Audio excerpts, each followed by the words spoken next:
In Act 3, Scene 2 of Hamlet, Hamlet coaches the actors in anticipation of the performance to the king, queen, and court. As the actor-players leave to get ready, Polonius, Rosencrantz, and Guildenstern enter. They announce that the king and queen will be joining them shortly. Hamlet sends them off to hurry the players. Horatio arrives, and Hamlet tells him of his plan to use the mousetrap, his version of the murder of Gonzago, to catch Claudius off guard. Hamlet added to the play the murder scene described to him by the ghost.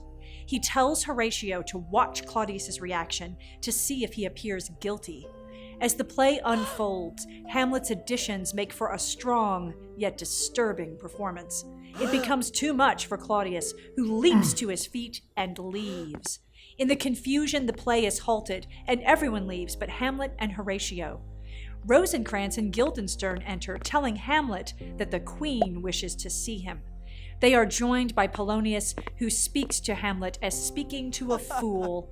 Hamlet becomes riled up with anger, but sends them off, informing them he will see his mother. Left to his own thoughts, Hamlet's resolve to kill Claudius rises again, even as he plans to visit Gertrude.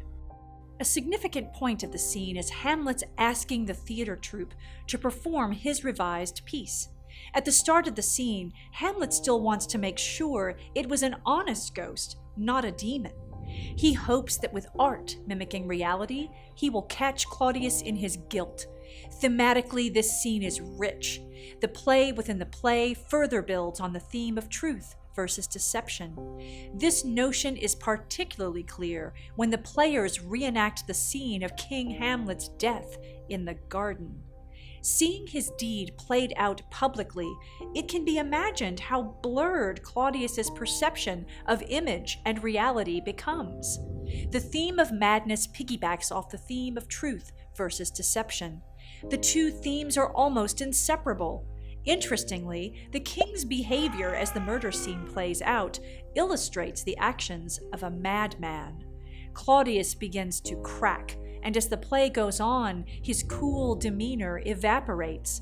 Not unlike Claudius, Prince Hamlet too goes from cool and collected before the play to thinking in a confused fashion during his aside. In the confines of the theater, Hamlet's madness allows him to sound out those around him, especially Claudius. For Hamlet, this becomes a turning point.